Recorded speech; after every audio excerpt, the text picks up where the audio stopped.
तो भाई आज सैटरडे नाइट मेन इवेंट में फाइनली WWE की अनडिस्प्यूटेड चैंपियनशिप के लिए नंबर 1 कंटेंडर मिल चुका है, जो कि रॉयल रंबल में ड्रू मैकिंटायर को फेस करेगा। लेकिन आज ड्रू मैकिंटायर ने क्लियर मैसेज दे दिया है कि भाई उनके और उनके टाइटल के लिए अगर कोई जाएगा तो उसका हाल बुरा हो जाएगा। तो हेलो गाइस, मैं Gagan and welcome to my YouTube channel The Wrestling Slammer. और भाई आज हम बात करने वाले हैं आज हुए सैटरडे नाइट मेन इवेंट के बारे में, जिसमें भले ही 4 मैचेस अनाउंस करे गए थे, लेकिन WWE ने बहुत कुछ हंगामा कर दिया। तो भाई जानने के लिए कि क्या कुछ हुआ आज के सैटरडे नाइट मेन इवेंट में, वीडियो को लास्ट तक देखना और लाइक और सब्सक्राइब करना मत भूलना। अभी सैटरडे नाइट मेन इवेंट का मेन इवेंट तो डिसाइड हो ही गया था कि वो नंबर 1 कंटेंडरशिप वाला फैटल 4-वे मैच हमें मेन इवेंट में देखने को मिलेगा। तो बहुत ऑब्वियस सी बात थी कि कोडी रोड्स और जेकब फाटू को भी मेन स्पॉटलाइट में रखना था, इसीलिए सैटरडे नाइट मेन इवेंट की शुरुआत इसी मैच के साथ होने वाली थी। अभी सबसे पहले जेकब फाटू की एंट्री होती है, जो कि भाई क्लियर वार्निंग देते हुए आ रहे थे, और यहाँ उनकी शक्ल देखकर ही लग रहा था कि बंदा बहुत गुस्से में आ रहा है। इसके बाद कोडी रोड्स की भी एंट्री होती है, जो कि आज मास्क वाला हेलमेट पहनकर आए थे। लेकिन जेकब फाटू को शायद कोडी रोड्स की लंबी चौड़ी एंट्रेंस पसंद नहीं आती, इसीलिए एंट्री के साथ ही कोडी रोड्स के ऊपर अटैक कर देते हैं जेकब फाटू। तो यहाँ कोडी रोड्स को तैयारी के लिए भी ज़्यादा टाइम नहीं दिया जेकब फाटू ने। अभी भाई इस ब्रॉल के बाद मैच तो ऑफिशियली स्टार्ट हुआ नहीं था, लेकिन स्टिल ये दोनों लड़ ही रहे थे। इसके बाद यहाँ सिक्योरिटी भी आती है, जो कि भाई ये सोचकर आई थी कि इन्हें अलग कर देगी, लेकिन यहाँ सिक्योरिटी को भी भाई बजाया जाता है। एक मोमेंट पर हमें एक बॉच भी देखने को मिलता है, जहाँ टॉप रोप से जेकब फाटू मूनसॉल्ट लगा रहे थे। अभी यहाँ कोडी रोड्स और सिक्योरिटी के बंदे नीचे खड़े हुए थे रिंग के, लेकिन वो मूनसॉल्ट जाकर सिक्योरिटी के बंदों को लगता है और कोडी रोड्स स्टिल भाई फिर भी गिर जाते हैं। और जिस तरह से भाई कैमरा एंगल हमें दिखाया जाता है, क्लियर लग रहा था कि यहाँ कोडी रोड्स एक्टिंग कर रहे हैं। बाकी इसके बाद फिर से ये दोनों ब्रॉल करते हुए क्राउड में जाते हैं, और भाई क्राउड में ड्रिंक्स लेके फैंस की कोडी रोड्स जेकब फाटू के ऊपर फेंक रहे थे। जिसके बाद ये बैक स्टेज भी जाते हैं और यहाँ भी इनकी ब्रॉल होती है। अभी लगातार हमें दिखाया जा रहा था कि सिक्योरिटी दोनों को अलग करने की कोशिश कर रही है, लेकिन स्टिल कोडी रोड्स और जेकब फाटू दोनों मिलकर सिक्योरिटी को बजा रहे थे। एक मोमेंट पर तो भाई जेकब फाटू सिक्योरिटी के एक बंदे को टेबल पर भी फेंक देते हैं। लेकिन बात करें एंड मोमेंट की, तो भाई ये दोनों बंदे बैरिकेड पर चढ़कर एक दूसरे से लड़ रहे थे और सिक्योरिटी को इधर उधर फेंका जा रहा था। तभी ड्रू मैकिंटायर की अचानक से एंट्री होती है और वो जेकब फाटू को उठाकर सीधा टेबल के ऊपर फेंकते हैं, जिसके बाद कोडी रोड्स को लो ब्लो लगता है और उन्हें भी पावर बॉम्ब मारा जाता है टेबल के ऊपर। अभी मैंने कल प्रेडिक्शन में बताया था कि ये मैच डिस्क्वालिफिकेशन में भी खत्म हो सकता है, क्योंकि अगर इनकी आगे फ्यूड होने वाली है तो भाई WWE किसी एक बंदे को लॉस नहीं देगी। अभी जिस हिसाब से ड्रू मैकिंटायर, जेकब फाटू और कोडी रोड्स की हरकतें लग रही हैं, देखकर तो लग रहा है कि रेसलमेनिया में शायद ये फ्यूड जाने वाली है। इसके बाद वैसे बैक स्टेज ड्रू मैकिंटायर जाकर एक्सप्लेन करते हैं कि क्यों उन्होंने कोडी रोड्स और जेकब फाटू के ऊपर अटैक करा था। अभी कोडी रोड्स और जेकब फाटू ड्रू मैकिंटायर से बड़े चिड़े हुए बैठे हैं, और अभी स्मैकडाउन जो हुई थी वहाँ भी इंडिकेट किया जा रहा था कि शायद ये दोनों चैंपियनशिप के लिए जाने वाले हैं। तो ड्रू मैकिंटायर यहाँ यही कह रहे थे कि अगर मेरी और मेरी चैंपियनशिप के पीछे जो भी जाएगा उसका ऐसा ही हाल होगा। अभी वैसे जो भी ये भसड़ हुई स्टार्टिंग में भाई बहुत ज़्यादा एंटरटेनिंग थी। इसके बाद नेक्स्ट मैच हमें इयो स्काई, रेहा रिप्ली, लिव मॉर्गन और रॉक्सैन परेज के बीच में देखने को मिलता है, और ये match women's tag team championship के लिए होने वाला था। अभी इस मैच की शुरुआत इयो स्काई और लिव मॉर्गन के साथ होती है। यहाँ इयो स्काई को रेहा रिप्ली को टैग नहीं देने दिया जा रहा था, जिसकी वजह से बहुत ज़्यादा तगड़ी हीट जनरेट हो गई थी, और क्राउड बहुत बुरी तरह से चाह रहा था कि रेहा रिप्ली इस मैच में आ जाए। जिसके बाद फाइनली भाई रेहा रिप्ली को भी टैग मिल जाता है और लिव मॉर्गन की तगड़ी धुलाई होती है। अभी वैसे ये मैच हमें काफ़ी अच्छा देखने को मिलता है, और दोनों साइड से बहुत ज़्यादा तगड़े तगड़े मूव लगाए जा रहे थे।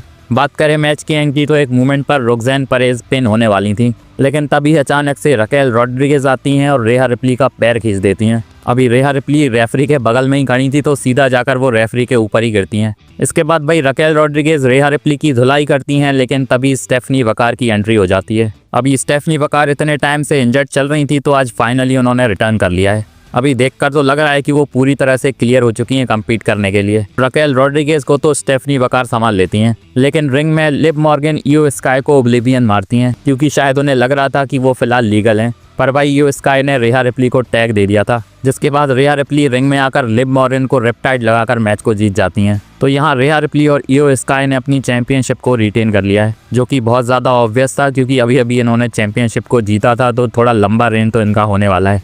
इसके बाद नेक्स्ट मैच हमें देखने को मिलता है एजे स्टाइल्स और शिंसुके नाकामुरा के बीच में, जहां भाई एजे स्टाइल्स को खुद को आज प्रूव करना था कि गंथर को वो हरा सकते हैं। वैसे आज एजे स्टाइल्स की एंट्री मास्क के साथ होती है। अभी इस मैच की बात करें तो भाई ये मैच हमें बहुत ज़्यादा अच्छा देखने को मिलता है, और टिपिकल रेसलिंग टाइप का मैच था ये। अभी यहाँ एजे स्टाइल्स शुरुआत से ही शिंसुके नाकामुरा को बहुत ज़्यादा बजा रहे थे, और यहाँ उनके नी को टारगेट बनाया जा रहा था, जिसके बाद शिंसुके नाकामुरा किनशासा अपना ही मूव परफॉर्म नहीं कर पा रहे थे। लेकिन भाई एजे स्टाइल्स यही मूव उनके ऊपर ही लगा देते हैं। इसके बाद शिंसुके नाकामुरा भी थोड़ा डोमिनेट होने की कोशिश करते हैं, लेकिन ज़्यादा टाइम तक वो टिक नहीं पाते और फिनोमिनल फोरआर्म और स्टाइल्स क्लैश के साथ एजे स्टाइल्स की यहाँ विक्ट्री हो जाती है। कह सकते हैं कि एजे स्टाइल्स की बड़ी ईजी सी विक्ट्री थी, जहाँ ज़्यादा मेहनत उन्हें करनी नहीं पड़ी। इसके बाद वैसे इनके बीच में हमें एक रिस्पेक्ट वाला मूवमेंट देखने को मिलता है। वैसे अगर एजे स्टाइल्स अब रिटायर हो रहे हैं रॉयल रंबल में, तो ये उनका रिटायरमेंट मैच से पहले लास्ट मैच था। एजे स्टाइल्स की हरकतें देखकर और माइकल कोल और वेड बैरेट जिस हिसाब से खड़े होकर तालियां बजा रहे थे एजे स्टाइल्स को, लग तो रहा है कि शायद एजे स्टाइल्स अब जाने वाले हैं। लेकिन भाई WWE गेम अच्छे तरीके से खेलती है, तो हो सकता है यहाँ भी कुछ प्ले करा जा रहा हो। अब इसके बाद हमें सैटरडे नाइट मेन इवेंट का मेन इवेंट देखने को मिलता है trick Williams, Damien priest, Randy Orton और सैमी ज़ेन के बीच में, जो कि एक फैटल 4-वे मैच होने वाला था नंबर 1 कंटेंडरशिप के लिए, जहां भाई विनर ड्रू मैकिंटायर को रॉयल रंबल में फेस करने वाला था। अब बात करें इस मैच की, तो भाई मैच की शुरुआत ही बड़े ही फास्ट पेस के साथ होती है, जहां चारों सुपरस्टार्स के बीच में हमें ब्रॉल टाइप देखने को मिलती है। लेकिन इस पूरे मैच में सैमी ज़ेन को थोड़ा ज़्यादा हाइप करा जा रहा था, क्योंकि एक तो उनका होम टाउन था, तो शायद उनके लिए थोड़े स्पेशल से मूवमेंट क्रिएट करे जा रहे थे। यहाँ वो रैंडी ओर्टन को ब्लू थंडर बॉम्ब भी लगाते हैं, लेकिन रैंडी ओर्टन ने किक आउट कर दिया था। इसके बाद रिंग में हमें एक और मूवमेंट देखने को मिलता है, जहाँ डेमियन प्रीस्ट को हेलुआ किक पड़ती है सैमी ज़ेन की तरफ से, और लग रहा था कि भाई सैमी ज़ेन यहाँ जीतने वाले हैं। लेकिन ट्रिक विलियम्स उसी मूवमेंट पर रेफरी को खींच लेते हैं। लेकिन इसके बाद भाई रैंडी ओर्टन का आतंक हमें देखने को मिलता है, क्योंकि वो डेमियन प्रीस्ट, ट्रिक विलियम्स और सैमी ज़ेन तीनों को अनाउंसिंग टेबल पर पटकते हैं। अभी सोचो, सैमी ज़ेन यहाँ होम टाउन हीरो है, लेकिन वो जब पिट रहे थे तब भी रैंडी ओर्टन के लिए बड़े लाउड चेयर लगाए जा रहे थे। तो भाई होम टाउन किसी का भी हो, रैंडी ओर्टन हर जगह पॉपुलर हैं। अब बात करें मैच के एंड की, तो भाई डेमियन प्रीस्ट और ट्रिक विलियम्स आपस में ही एक दूसरे से लड़ रहे थे, लेकिन तभी सैमी ज़ेन की अचानक से डेमियन प्रीस्ट के ऊपर हेलुआ किक पड़ती है, जिसके बाद डेमियन प्रीस्ट पिन हो जाते हैं और यहाँ सैमी ज़ेन की विक्ट्री हो जाती है। और फाइनली अब वो नंबर 1 कंटेंडर बन गए हैं ड्रू मैकिंटायर को फेस करने के लिए। यहाँ वैसे स्पेशली दिखाया गया था कि रैंडी ओर्टन बिल्कुल क्लोज पहुंच गए थे पिन को ब्रेक करने के लिए, लेकिन भाई वो टाइम पर नहीं पहुंच पाते, तो इतना करीब पहुंचने के बाद भी रैंडी ओर्टन के हाथ में लड्डू लगा नहीं। बाकी इसके बाद भाई सैमी ज़ेन की विक्ट्री सेलिब्रेशन हमें देखने को मिलने वाली थी, लेकिन अचानक से ड्रू मैकिंटायर यहाँ आ जाते हैं और भाई यहाँ वो सैमी ज़ेन के ऊपर अटैक करने की कोशिश कर रहे थे, लेकिन सैमी ज़ेन स्मार्ट गेम खेल के उन्हें रिंग से बाहर फेंक देते हैं। और भाई इसके बाद बड़े तगड़े पायरोस के साथ सैमी ज़ेन का विक्ट्री सेलिब्रेशन होता है और सैटरडे नाइट मेन इवेंट का एंड हो जाता है। वैसे जिस हिसाब से सैमी ज़ेन और ड्रू मैकिंटायर का इंटरेक्शन इतने टाइम से हमें दिखाया जा रहा था, लग रहा था कि रॉयल रंबल में यही मैच होने वाला है। अब देखते हैं भाई सैमी ज़ेन के हाथ में रियल गोल्ड लगने वाला है या नहीं, क्योंकि ड्रू मैकिंटायर इतनी आसानी से चैंपियनशिप जाने नहीं देंगे। इसी के साथ भाई Saturday night main event of air चला जाता है। आज वैसे भले ही 4 मैचेस थे सैटरडे नाइट मेन इवेंट में, लेकिन एंजॉयबल शो था। और अब नेक्स्ट स्टॉप हमें सीधा रॉयल रंबल देखने को मिलेगा। तो कमेंट में बताओ आपको आज का Saturday night main event show कैसा लगा। बाकी मेरी ये वीडियो अच्छी लगी हो तो इसे लाइक और चैनल को सब्सक्राइब करना मत भूलना, और बेल आइकन को भी दबा देना ताकि मेरी वीडियोस की अपडेट्स आप तक पहुंचती रहें। मिलते हैं नेक्स्ट वीडियो में, धन्यवाद।